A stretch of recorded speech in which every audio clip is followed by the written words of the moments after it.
The right to food is a fundamental pillar of the right among human rights. But it is also the most violated human right in the world. Every day about 24,000 people die from hunger and hunger-related causes. 3/4 of deaths affect children from 1 to 5 years old. When we think of hunger in the world, our mind goes to Africa, among the reddish lands of Sierra Leone, Central America, Nigeria, Somalia, Burkina Faso, but in reality, of the 24,000 people who die of hunger, they often live in free countries, and despite the present economy, many people are forgotten, abandoned, and eventually killed by the system. And apart from the economy, no one is exempt from the effects of war. In Afghanistan, Armenia, Mali, and a good part of Kenya, a child will eat once every 2 days. In the long run, the body will not be able to give him strength. Due to hunger, many of these children try to put everything in their mouths. Often it is not hunger to kill them, according to a 2023 census. It is poisoning that kills these children. It has been estimated that only by using the funds that made the Ukrainian, Israeli, and Taiwan wars possible, every human being on planet Earth would have $1 million and a house and would have leftovers. And yet the same governments are reluctant to feed the peoples for whom they are responsible. France officially sends humanitarian aid to Burkina Faso, the United States with Afghanistan, Italy with Eritrea, and so on. There are entire nations that have serious problems in receiving humanitarian aid because the mercenary groups do not allow the distribution. North Korea, Palestine, and often in Venezuela, the shipments of food destined for the health emergency are cut off. Governments do not make an economy possible despite the fact that the resources are there and are plentiful. The unofficial purpose is always to keep the world submerged and subdued. If we all had an economy, everyone would have sovereignty, and at the gates of the New World Order, hunger is still a very powerful weapon to avoid rebellion. At the very least, this facilitates the export of resources belonging to the peoples that the economies of free countries are starving. Considering that the number of war zones in the world has increased, the countries I am about to list are subject to severe deprivation, fear, and misery, and we are talking about Armenia, Ethiopia, DR Congo, Shale, Yemen, Afghanistan, Pakistan, Syria, Mozambique, South Sudan, Nigeria, Somalia, Burkina Faso, Republic Center, Africa, Sudan, Niger, Cameroon, Haiti, Chad. If you would like to help us, on the Chronicle Day portal on the Chronicle mission page, we organize distribution for refugees from these countries. With 1.25 cents you can help a family to receive a meal and basic necessities.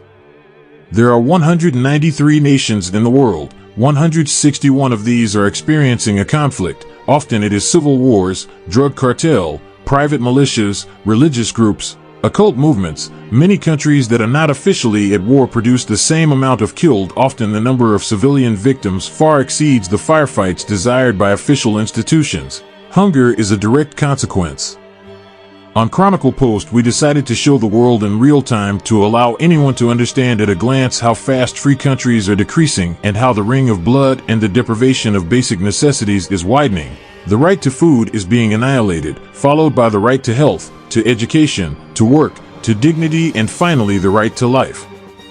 Basically, we think that on this planet, if even one of us runs a danger, then we are all in danger. Absurdly, there are those who really think that it is right that some human beings have more rights than others. China wants a highly strategic position from a military point of view, ergo having the power to attack Taiwan. Now a child from Taiwan will struggle to find a piece of bread. China itself pays an average of 3 cents an hour to a 13-year-old child to work 18 hours a day. Often he is not paid, but decides to work to have 2 meals a day. It goes without saying that many children not being able to work are deprived of the right to food.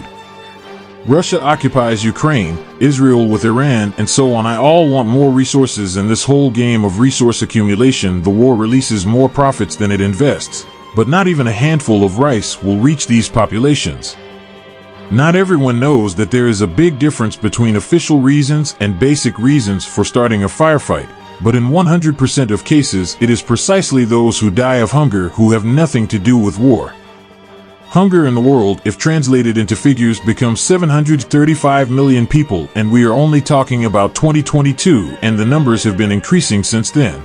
Everyone thinks that we cannot stop the horde of greed and sadism imposed by governments, and few remember that governments are kept alive by the obedience of the peoples who support them, and as a result, We support those who starve people, and then we are sorry for being part of depriving this child of exercising his rights, perhaps the right to food. The UN and Amnesty International can't get into the high-tension zones. If you try to enter Shale, Iran, or Sudan with a backpack full of food right now, you will be eliminated in a split second. Leaving the bloody zones for a moment, in free countries such as Italy, France, and the United States, the number of homeless people is increasing impressively, and although we will deal with the statistics of homelessness in another video, it is fair to point out that the number of food and water seekers have increased. The basic necessities distributions of the church do not only register foreign refugees, but locals, often the children and families present in territories with economy and economic sovereignty, are malnourished. In the end, it is indifference that deprives human rights. Absurdly, there are people who are convinced that the deprivation of food and shelter is a consequence beyond the control of the human being, and they do not realize that hunger is a strongly desired fact. If you put two bones in front of two dogs, they will understand instinctively that it is possible to share them.